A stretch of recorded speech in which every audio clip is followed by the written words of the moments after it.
ሰበር መረጃዎች ደርሰውናል። እነ ጀዋርና መራራ ጉዲናን ያስቆጣቸው ጉዳይ ምንድነው? ቡድኑ ክብሬ ተነካ ሲል መነሳቱ ፈጽሞ ያልተዋጠላቸው ተቃውሟቸውን እያሰሙ ይገኛሉ። ኦፊኮ ባወጣው አነጋጋሪ መግለጫ ምን አለ? በምንስ ጉዳይ ክብሬ ተነካለ? ሌላ ትኩሳት ተሰምቷል።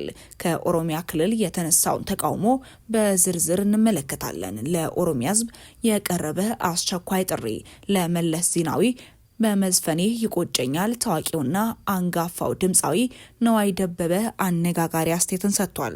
እኚህን መረጃዎች በዝርዝር ሰዓታችን በስፋት የምናስደምጣችሁ ይሆናል። ሰላምና ጤና በያላችሁበት ሁሉ ይድረሳችሁ እያልን ለሰዓቱ ወደያዝናቸው ጉዳዮቻችን እናመራለን። ኦፊኮ ያወጣውን መግለጫ ተከትሎ በርካታ አነጋጋሪ ጉዳዮች በማህበራዊ ሚዲያ ላይ በስፋት እየተሰራጩ ይገኛሉ። ኦፊኮ ያወጣውን መግለጫ ተከትሎ ከፍተኛ ተቃውሞ ገጥሞታል። ኦፊኮ በመግለጫው ከፍተኛ የተቃውሞ ድምጽ ያሰማ ሲሆን ቡድኑ ላወጣው መግለጫም ሌላ ተቃውሞም ገጥሞታል። ኦፊኮ በአቡሴራ ሜጋ ኤርፖርት ላይ ያወጣው መግለጫ አንድን እውነት ፍርጥርጥ አድርጎ አሳይቶናል። ይኸውም ኦፊኮ ራዕይ የሌለው በህዝብ ስሜት የሚነግድና የኦሮሞ ህዝብ ከድህነት አረንቋ እንዳይወጣ የሚፈልግ የከሸፈ ፓርቲ መሆኑን ነው የተባለም ሲሆን ዓለም እየሮጠች ነው። ኦፊኮ ግን አሁንም በስልሳዎቹ የፖለቲካ ትርክት ተተብስቦ የኦሮሞን ህዝብ የለቅሶና የውድመት ተምሳሌት አድርጎ ለማቆየት ይፍጨረጨራል ሲሉም ልማትን እንደ ወራሪ መሳል የፖለቲካ ኪሳራ ነው። የአቡሴራ ሜጋ ኤርፖርት ፕሮጀክት እንዲሁ መሬት የመምንጠር ጉዳይ አይደለም። የፕሮጀክት ኦሮሚያን የምስራቅ አፍሪካ የኢኮኖሚ እምብርት የሚያደርግ ከተማን የሚያዘምን የቱሪዝም ፍሰትን የሚቀይርና በሚሊዮን ለሚቆጠር ወጣቶች የስራ እድል የሚፈጥር ነው። ኦፊኮ ይህንን ግዙፍ እድል ዘርፊያ ነው ብሎ ሲጠራ ዓላማው ህዝቡን ማዳን ሳይሆን ህዝቡ በድህነትና በጨለማ ውስጥ ተዘፍቆ የሱ የፖለቲካ ደንበኛ ሆኖ እንዲቀጥል መፈለጉ ነው። ብርሃን ሲመጣ የጨለማ ነጋዴ ይከስራልና ኦፊኮ አርሶ አደሩ ይነካል ሲል አርሶ አደሩ በዘመናዊ ከተማ በዘመናዊ መኖሪያና በከፍተኛ የኢኮኖሚ እንቅስቃሴ ውስጥ የመኖር መብቱን እየተነፈገ ነው። የኦሮሞ ህዝብ እኮ መሬት እያረሰ ብቻ እንዲኖር አልተፈጠረም። የኦሮሞ ልጆች በዚህ ኤርፖርት ውስጥ ፓይለት ኢንጂነር፣ የአይቲ ባለሙያና የሆቴል ባለሀብት መሆን አለባቸው። ኦፊኮ ግን የኦሮሞ ህዝብ ከአርሶ አደርነት ወደ ዘመናዊ የከተማ ነዋሪነት የሚደረገውን ሽግግር እንደ ጦር ይፈራል። ለምን? የከሸፈ ፖለቲካቸው የሚሰራው ያልተማረና በድህነት የሚኖር ህዝብ ሲኖር ብቻ ስለሆነ ባለፉት ዓመታት ኦፊኮ ለኦሮሞ ህዝብ ምን የልማት አማራጭ አቀረበ? አንዲትም ስራው መንግስት የሰራውን ማጣጣል፣ የተሰራውን ማጠልሸትና ህዝቡን ማደናገር ብቻ ነው። የሸገር ከተማን ግንባታ ተቃወመ፣ የኮሪደር ልማትን ተቃወመ። አሁን ደግሞ የአፍሪካን ትልቁን ኤርፖርት ይቃወማል። የኦሮሞን ህዝብ ጥቅም የሚጎዳው ኤርፖርቱ ሳይሆን እንደ ኦፊኮ አይነቱ አይሆንም ባይና የከሸፈ የፖለቲካ ስብስብ ነው የሚል ከፍተኛ ተቃውሞ በኦፊኮ ላይ ተነስቷል። የተቃውሞም የተደመጠው ኦፊኮ ይህንን መግለጫ ካወጣም በኋላ ነው። ኦፊኮ በመግለጫው የአቡሴራ ሜጋ ኤርፖርት ፕሮጀክትን አስመልክቶ ክብርን የሚነካ ልማት ሳይሆን ዘርፊያ ነው ሲል በመግለጫው ያስታወቀ ሲሆን ኦፊኮ በመግለጫው በምስራቅ ሸዋ ዞን አቡሴራ ወረዳ ሊገነባ የታቀደውን የሜጋ ኤርፖርት ፕሮጀክት አስመልክቶ በአካባቢው ማህበረሰብ ላይ የተጋረጠውን ስጋት ለህዝቡ ለማሳወቅ የሜጋ ኤርፖርት ፕሮጀክትን አስመልክቶ በአካባቢው ማህበረሰብ ላይ የተጋረጠውን ስጋት ለህዝብ ለማሳወቅ ይህንን መግለጫ አውጥቷል። ኦፊኮ በመግለጫው ባለፉት 3 ዓመታት የሸገር ከተማ ምስረታንና የአዲስ አበባን ኮሪደር ልማትን ተከትሎ የተከሰተውን ህገወጥ የመፈናቀል ማዕከል በተመለከተ ተከታታይ ማስጠንቀቂያዎችን ሲሰጥ መቆየቱን አስታውሷል። ይሁንና አሁን በአቡሴራ የተፈጠረው ሁኔታ ችግሩ ወደ አደገኛና የከፋ ደረጃ መሸጋገሩን ያሳያል ሲልም አስታውቋል። መንግስት ከዚህ ቀደም መፈናቀል ይቆም በሚል ያቀረበውን ጥሪ ችላ ብሏል ሲል የወቀሰው ኦፊኮ ዛሬ ለአቡ ማህበረሰብ ይህንን ልዩ ቀይ ማስጠንቀቂያ ለመስጠት ተገደናል ብለዋል።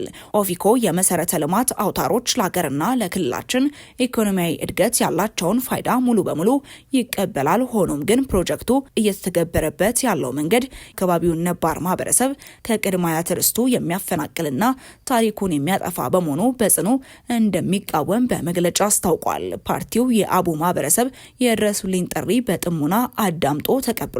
የአቡ ማህበረሰብን ዋይታ እንሰማለን፣ እናስተጋባለን ሲል በመግለጫው አስታውቋል። በአውሮፕላን ማረፊያ ግንባታው ከ3000 በላይ አባወራዎችና ወደ 15000 የሚጠጉ ነዋሪዎች አቡሎያ፣ አቡሉግና እናም አቡ ሳርክማ ቀበሌዎች ለመፈናቀል የተጋረጠባቸውን አደጋ ለመመከት ከጎናቸው እንቆማለን ሲል ፓርቲው አስታውቋል። ህገ መንግስታዊና የህግ ጥሰት ፓርቲው በቁጥር በዘረዘራቸው ጉዳዮች ላይም አንደኛ ህገ መንግስታዊና የህግ ጥሰትን የገለጸ ሲሆን በዚህም የኦሮሞን አርሶ አደር ያለበቂ ምክክርና ፈቃድ ከርስቱ ማፈናቀል የኢፌዴሪ ህገ መንግስት አንቀጽ 40 የሚጥስ ነው ሲል አንቀጹ የኢትዮጵያ አርሶ አደር መሬትን የማግኘትና ያለመፈናቀል መብትን ያረጋገጠ ነው። ህዝቡ በድንገተኛ ትዕዛዝና ማስፈራሪያ እንዲለቅ ማድረግ ህገወጥና ሞራል ቢስ አካሄድ ነው ብለዋል። በሁለተኛነት በገለጸው አቋሙ ደግሞ የኦሮሞ ህዝብ ታሪካዊ መፈናቀል ጠባሳን የገለጸ ሲሆን በዚህም በዝርዝር ባካተተው ጉዳይ ኦፊኮ ከዚህ ቀደም በቦሌ በቁቃና በወንጂ ስኳር ፋብሪካ ፕሮጀክቶች በህዝባችን ላይ የደረሰውን አሳዛኝ ታሪክ በአቡሴራ ላይ እንዳይደገም ያሳስባል። በእነዚህ ጊዜያት የኦሮሞ ማህበረሰብ ከቀዩ ተፈናቅሎ ማህበራዊ ትስስሩ ፈራርሶና ማንነቱ ጠፍቷል።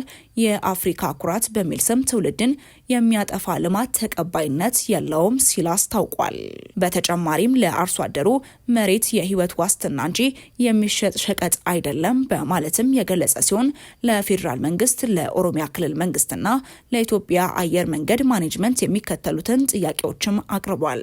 መፈናቀሉ በአስቸኳይ ቁም፣ ገለልተኛ የሆነ የማህበራዊና የአካባቢ ተጽዕኖ ጥናት ተካሂዶ ለህዝቡ ይፋ እስኪደረግ ድረስ በአቡ ማህበረሰብ ላይ የሚደረገው ማስፈራሪያና መፈናቀል በአስቸኳይ ይቆም በማለት በመግለጫው አስታውቋል። በመግለጫው ማጠቃለያ ላይ ኦፊኮ የልማት ጠላት አይደለም፣ ነገር ግን የዝርፊያና የመፈናቀል ጠላት ነው።